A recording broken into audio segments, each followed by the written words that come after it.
Hello, and welcome back to another episode of Critical Reactions with your host, Bryan. We're starting a new week this week, and we're starting a new theme this week, which is doom metal, which seems like an odd choice to pick for the beginning of the year. So if this ends up being some sort of prophecy for 2021, we'll just blame the Patreons for picking it. Just kidding. I love you guys. Yeah, let's just get into this one. We've got Katatonia, which I think we've done before. I think we even did them during Doom Metal Week last time when we ended up not checking out very much actual Doom Metal. I have heard from a few people that this is not the best song to pick from Katatonia once again. So we'll see, and as the rest of the week goes on, I'll kind of gauge some of the other Doom stuff that we've listened to against this, and if maybe this isn't super doomy, then I might throw in an extra Katatonia reaction later this week to kind of fix this if it is a bad pick. Alright, so we have Katatonia's The Future of Speech. Let's get into it.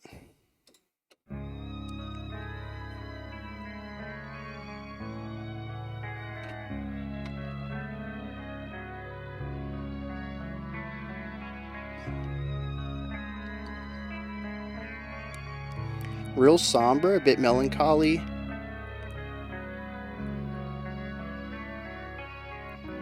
Nice bit of little textural layering there between the violin and the guitar.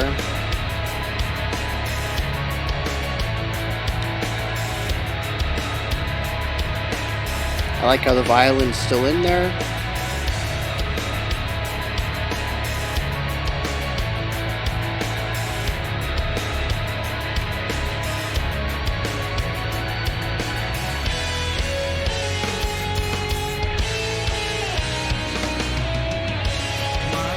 Triplets to transition into here.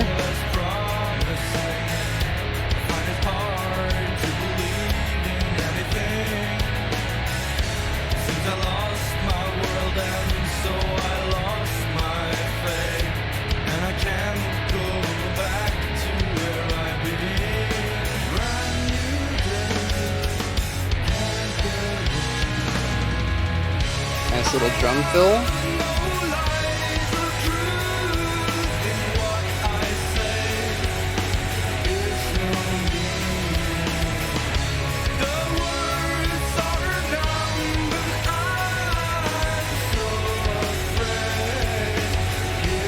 Nice little vocal inflection there.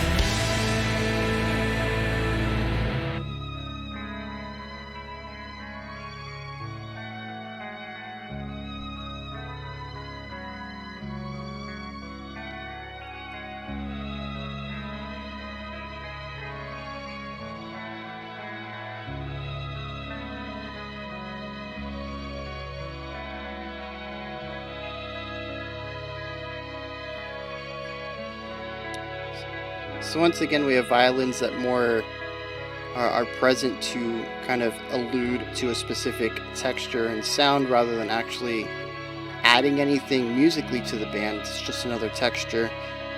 It works. Like I said, I like the way it pairs with the guitar. I'd just like to see the violins doing something more.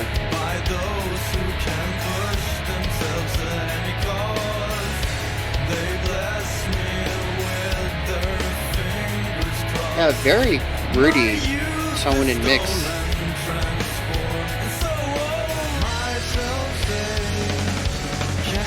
Playing around with some intonation stuff.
They certainly take their time with these transition sections.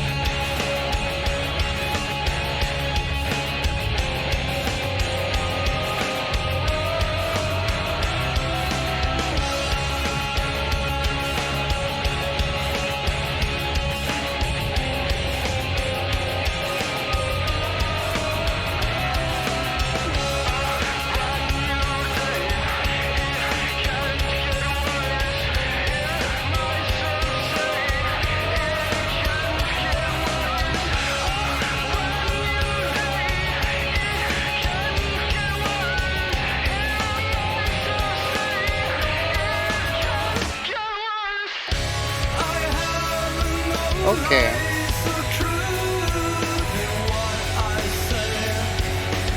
So that section did a really good job at providing some atmosphere, some heavier atmosphere that I think is alluded to a lot with some of the work being done in the verse.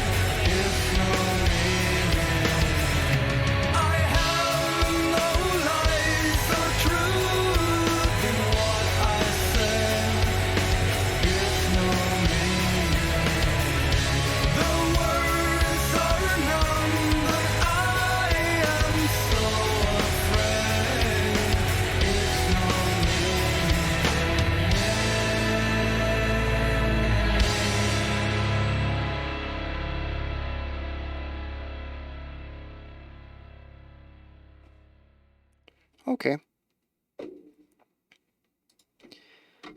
I I don't know for sure because I am not 100% positive what constitutes doom or not. However, this was, to me, very radio rock. I could see this being played up against a lot of the sort of softer rock stuff that gets played on the radio these days. Um, and that's not a bad thing, but I don't see doom metal sounding like radio rock. Um, maybe not even radio, more like radio friendly late early 2000s, like almost like a grunge thing going on. So I'm kind of leaning towards this not being doom. We're gonna explore that the rest of this week, and like I said, we will probably have another Katatonia reaction to supplement this one, so we actually get a true Doom Katatonia reaction. Because I think this is 2 for 2, having Katatonia during Doom Week and not actually having Doom Metal.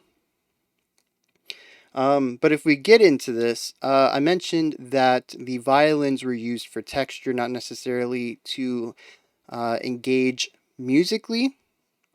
For the most part, the violins followed along with the chord progression, and I think they were playing roots or like chords. I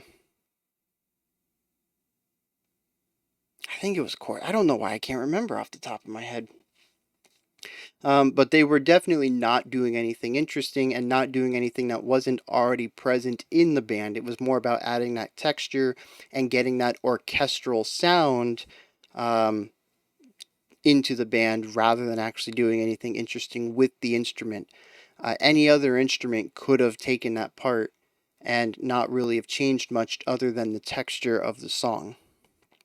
I think it was specifically chosen because it has a warmth to it, and they're really going for that dark, gloomy kind of atmosphere throughout most of this, and it adds to that very well. But it is a textural pick and not necessarily a pick because of any strengths of the instrument in performing certain ideas or melodic compositions or anything like that. So the rest of the song is there's actually some really nice guitar parts that are played against the violin at the beginning and between the first set of verse chorus and the second set of verse chorus. I really like some of that guitar work going on there.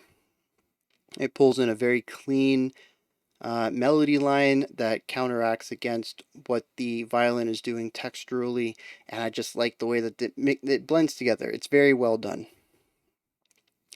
But the majority of the song, it is almost a 6 minute song, but it really doesn't feel like a 6 minute song. It follows the typical verse, chorus, bridge, final chorus idea that so much music follows. And if it wasn't for the lengthy intro and the lengthy um, guitar and violin reprise in between the first set of verse, chorus, and the second set, this would be your typical 3.5 minute runtime. And while I do enjoy those little moments of reprieve that were found with the violin and guitar duet sections, I don't know that they actually added anything. The intro I liked, I think it fit, but I don't think bringing it back between the the first chorus and the second verse really added anything other than to pad it out a bit.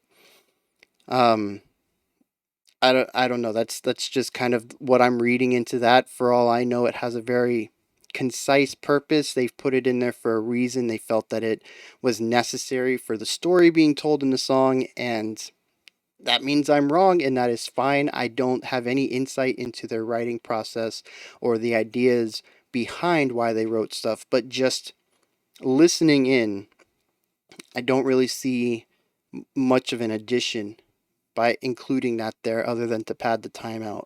Um, I also mentioned that they kind of take their time with these sections, and I mentioned that during the intro to the bridge, but I think it also rings true before we head into the second verse. Is that we spend like 8, 12 bars just with a single instrument playing a single chord progression, not really moving too far in it, or moving too much with it, and it just kind of feels again like empty space. And maybe empty space is a theme that they have in the narrative of this. Maybe it's something they wanted to achieve, but it's not really seen throughout the rest of the track. It does provide a bit of sonic contrast, some dynamic contrast between especially the chorus, which is a much wider, much more full sound than these two sections. But again, maybe I'm missing some contrast. I just don't see it adding anything. Well, adding anything of import, like I said, it does create contrast, but I'm not sure that the song is better for it, so to speak. Um, it's an okay song. It's very well done. There's a couple of flourishes in there that I enjoyed. Like I said, I don't remember where we were. I said they were playing with intonation. The vocalist was kind of getting a little flat on a couple of notes and then brought it back up. And I kind of like using that sort of dissonance as some tension building, a little bit of textural stuff. It was done very tastefully. And, it was done very quick. I've mentioned before, I think when it was one of the jazz ones. It was either Snarky Puppy or um, that Japanese pianist. Why can't I think of her name? Hiromi? I think it was Hiromi. Um, but yeah, I mentioned that a lot of jazz soloists will end up coloring outside of the lines, and that when I say that, I mean that they're picking notes for their solo that is not in the current chord that is being played. It might not even be in the chord progression that is being played, but usually, as long as you kind of like tag it and come back, you don't really hang on to it too long. The intonation, the dissonance adds a bit of color that you can't find within the chord. And our brains, as long as you don't sit on it, if you really sit on it and hammer it home, that's when people are like, ugh, that's a tense sound. Um, well, actually, I think most people who don't know music, they just kind of listen to it casually. They kind of think of it as a disgusting sound or a bad sound. Um, it's not. It's just a very tense sound. And there's a lot of clashing sound waves going on, and that's what you're hearing. Um, it's it can be done tastefully, right? And you can even lay into it if that's what you want. If you want that sort of like that cringy feel when you just hear that dissonant sound, you can lean into it if you want. But if you're going for something that sounds well, you just kind of tag it and come back, and you're going to get a little bit of that color inside of your playing that you can't find within the chord that you're playing within, without getting some of those bad sounds that people are going to associate negatively with the note. Um, and like I said, I think he did it very tastefully here. He kind of leaned into it a little bit and came back just long enough to get a little bit of that extra texture, without ending up sounding, bad, or like nails on a chalkboard kind of sound.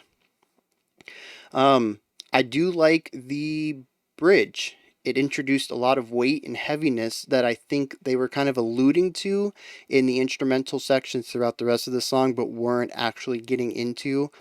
I almost wonder if the song wouldn't have been better with some of that heaviness interjected into the verse and the chorus. Again, just like the slow build sections, it is something that provides a bit of contrast to the rest of the song, and that's about all that I can get out of it. I'm not really gleaming any other purpose for it other than they needed a bridge. They needed to follow the ABABCB pattern, so they made a bridge. They put a C in there. There were no vocals. Usually, I mean, you don't have to have vocals over your bridge, but usually that is a place to not necessarily create another verse, but to add just a little bit more information to the story. Maybe your two verses are very similar, your choruses are identical, your bridge is where the singer kind of brings out um, maybe another side or another supporting idea for their story, or the twist or whatever. It's the place where you can kind of change up your lyrical formula a little bit. And they didn't put one here, and maybe the song didn't need it. Like, as usual, I did not get to key into the lyrics as much. Just not typically my forte, and there's also stuff going on with the instruments that I'm usually paying attention to more. Like I said, maybe the lyrics didn't need that extra room to flesh out whatever story is being told, but it's just, again, it just kind of seems like padding to me. I don't know. If you're a Katatonia fan, I apologize. This is just my surface level first reaction read of the song. Like I said, maybe with some context, I could understand that all this stuff is meant to be there and it provides extra information that I just don't have the context to understand. But to me, this really does feel like a standard rock track with a lot of padding to get out of the 3.5 minute range. With that said, I did enjoy it. You probably saw me nodding my head a bit. I have a soft spot for radio rock, especially radio rock like this that kind of feels like it came out of the late 90s, early 2000s. That's when I was listening to rock. It kind of has a little bit of a grunge feel, sort of, you know, I don't know, like that grunge soft heavy rock. Stuff like Shinedown or Seether. I'm not saying these guys sound like them, but the overall tone and mixing the heaviness with sort of the weary voice, I'm kind of getting some of those vibes. Um, and again, like I said, that's not a bad thing. I enjoy that kind of music. I have a soft spot for it. I listened to it a lot in high school, as I'm sure a lot of people did. It was pre-internet and CDs were expensive, so I don't know. We listened to a lot of radio where I when I grew up in my area. So I'm always going to have a soft spot for music that sounds like this. But when I have to compare it analytically with stuff, it just kind of falls a bit flat for me, especially with some of the stuff we've listened to over the year. So yeah, not a bad song, just not necessarily something that I would go out of my way to listen to, and not something I would attribute to doom metal. So, like I said, I kind of guess my Patreons are a bit right on that one. And we'll have another Katatonia sometime this week to make up for it. All right, that wraps this one up. I don't typically like to be so negative. I like to celebrate the stuff that was positive. But I didn't really latch on to anything that was supremely or superbly done in this track. However, like I said, we'll have another Katatonia. They'll have another chance. And I don't think I was too negative on them the first time around. So it's probably just this track that didn't land with me, and that's fine. Not every music is going to land with everybody. Everybody's going to have different tastes and different reactions to different songs. So, yep. But those are just my thoughts. This is where you guys come in, hit me up in the comments. Let me know what you thought of Katatonia's A Future of Speech. Let me know if I'm completely wrong. Hit me up with the context. Maybe that'll help me understand this. Or maybe you agree and this just isn't their strongest track. And that's fine. You can't always have masterpieces. You got to have some, standard, just, run-of-the-mill songs to help out accentuate your masterpiece. Your masterpieces can't be masterpieces if everything's a masterpiece, because then that's just your norm. All right, when you're done commenting, make sure you hit the description box. You can check out some links adjacent to the channel, such as the Patreon, the request spreadsheet, and even blocked videos. YouTube has blocked a few videos of mine, and you can watch them in the link to my Google Drive. All right, that wraps this one up. If you could, like, subscribe, and ring the bell. Also, share this if you're interested in doing that. That's up to you. All of this is up to you. You have so much control. You can comment. You can check out the description box. You can like, subscribe, ring the bell, and share. You don't have to do any of it, though. It's all up to you. Just humble requests from your favorite YouTuber. That's probably not. I mean, maybe it's true. I don't know. I don't know what your feelings are about me. But you tune in, you check my stuff out, and we have some good discussions. And you know what? What more could somebody ask for? Talk about music and listen to music, and that's just awesome. I'll be back tomorrow at 5 p.m. Eastern Standard Time, 10 p.m. UTC as usual, doling out some more doom metal. Gonna inject that stuff right into my brain through my ear holes. We're gonna check out some doomy stuff, hopefully. I believe this was the only sort of misfire on the poll. So gear up for some doom stuff. Until next time, you guys stay safe out there. Keep being awesome. Have a fantastic morning, afternoon, or evening whenever you choose to watch my videos.